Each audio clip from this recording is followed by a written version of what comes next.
Top of the day to you once more, great and wonderful people of Biafra. On your screen, you have seen a very, very, will I call it disturbing news? Because I would say this is a very disturbing news to me.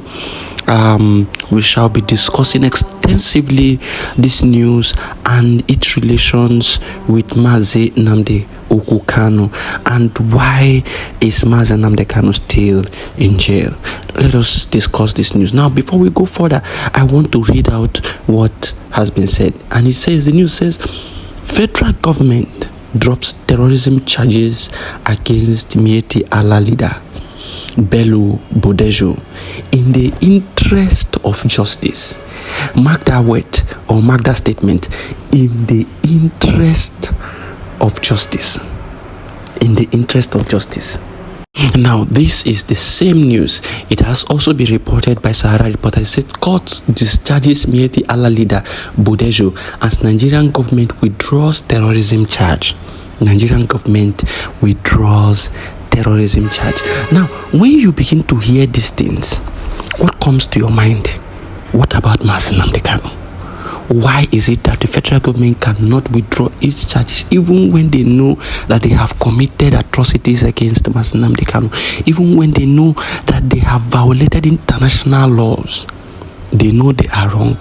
For the sake of justice, why don't you release Mazi Nnamdi Kanu? That is the question that comes to mind of so many persons when you begin to hear that the federal government released or has dropped terrorism charges against Miyetti Allah leader. Miyetti Allah leader that is responsible for challenging so many people, for inciting violence, for in the country, and protect those terrorists known as Boko Haram and headsmen. Headsmen, they are no different. Boko Haram and headsmen are the same. They are no different. Forget about the change in nomenclature and all of that. They are responsible, so responsible for these people, and they continue to protect them and make pronouncements to show and stand in solidarity with these people who are terrorists. And now the government is releasing them, claiming that it is in the interest of justice. Now, let me break down what they have said about this whole thing. Now, what happened in court is that the lawyer to the federal government, known as Imana, informed the court through an oral application. She said that the lawyer made an application, and she said that the application was under Section 108 of the Administration of Criminal Justice Act 2015. She said that the request was further predicated on the power of the Attorney General of Federation under Section 174 of the 1999 Constitution as amended, adding that the Attorney General of the Federation had instructed her to withdraw the charge against the defendant in the interest of justice. In the interest of justice. Now, you have seen and have heard what was said in court, and how an oral application by the Council of the Attorney General of the Federation through his dictation and request for the 3-count charge, terrorism charge against Bello Bodejo to be dropped, to be completely dropped, and for Bello Bodejo to be freed. Now, in the interest of justice. Now, you would want to think that Mazi Nnamdi Kanu should have also been released by the federal government in the interest of justice, being that Mazi Nnamdi Kanu and the people he is fighting for have been, passing through all manner of injustice, all manner of,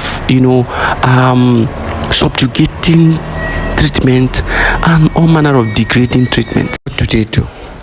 What do they do?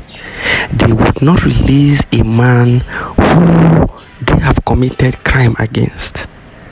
They will not release. They will release a man who has committed crime upon crime, but because he is from the north, they want to release him.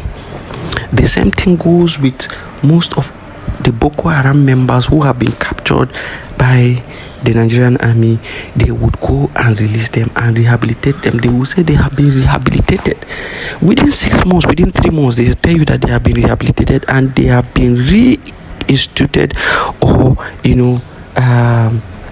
sent back into the general public. Now, there was a statement made by one general like that and said that these people who have been convicted but then released as being repented Boko Haram members, repented terrorists, that they can aspire to be anything in this country. They can even aspire to be president of this country. You can imagine the mentality and the statement coming from these people. But then, a man who just made pronouncement that his people should be free, his people should not be, subjected to all manner of degrading treatment, his people should not be given the back seat, his people should not be seen as a third class or the lowest class citizens in a nation, that his people should be respected and his people should be given the opportunity to rise up as a nation to do more, to do better for themselves. This is the man that they will go and kidnap and keep in prison without releasing him and giving him torture upon torture. Now, I want all of you to understand something. The government has said that they released this man for in the interest of justice. In the interest of justice. What is that interest of justice? What is that justice that they are trying to do? What is that justice? Now, I want them to understand that they need to justify their actions by releasing Nnamdi Kanu. Why? Because as it stands today, Nnamdi Kanu is presently in the books of Kenya. Nnamdi Kanu is in Kenya. And as such, the Kenyan government does not know how Nnamdi Kanu left Kenya and is now in Nigeria prison. And so what it simply means is that the Nigerian government kidnapped Nnamdi Kanu from Kenya and brought him to Nigeria. Now, when you have done this means extraordinary rendition. And when you do this, it is against every international law. It is against the African law. It is against every treaty that the Nigerian government has signed and gone into. And now, it is stated conspicuously in the Nigerian constitution that any treaty that Nigeria signs becomes a law. And this Charter on Human and People's Rights, and the African Charter of Human and People's Rights, states it categorically clear that you cannot judge a person that you have committed crime against. So you cannot benefit from the crime you have committed. What is that crime? Extraordinary rendition. The crime of extraordinary rendition, the crime of kidnapping someone from another country and bringing him back to your country. Then you try to, as the same country who have committed that crime, try to prosecute that person. It is unacceptable. And so the law states that no court in that particular country who have committed extraordinary rendition against a person can or have the power to preside over any judicial process against a person. So the Nigerian government and the court in Nigeria do not have any power to preside over anything concerning Nnamdi Kanu. All they need to do is to release him and send him back to Kenya, where they picked him up from. So that is the bone of contention, and they have released Bello, Bodejo, for the sake of justice. They also, because of the sake of justice, they also should release Nnamdi Kanu.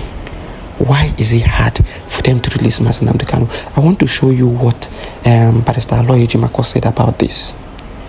Now, Barrister Aloy Ejimakor, after reading this news, said this on his Twitter account. He said, federal government drops terrorism charges against Miyetti Allah leader Bello, Bodejo, in the interest of justice.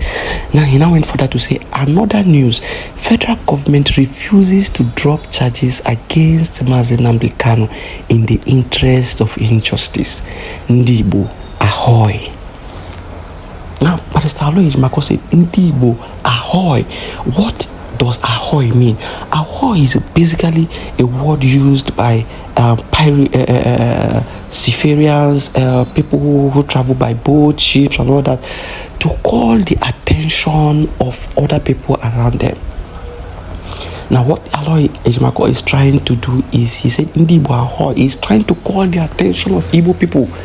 Your brother is unjustly and unfairly treated and has been kept in DSS custody and in detention for no just reason, and all of you remain quiet and are suppressing every action and activity to ensure that he's released. Why are you people like this? Ndibo ahoy. Ndibo, why are you against your own brother who wants the best for your generations to come? Why are you against Nnamdi Kanu? Search your hearts wherever you are.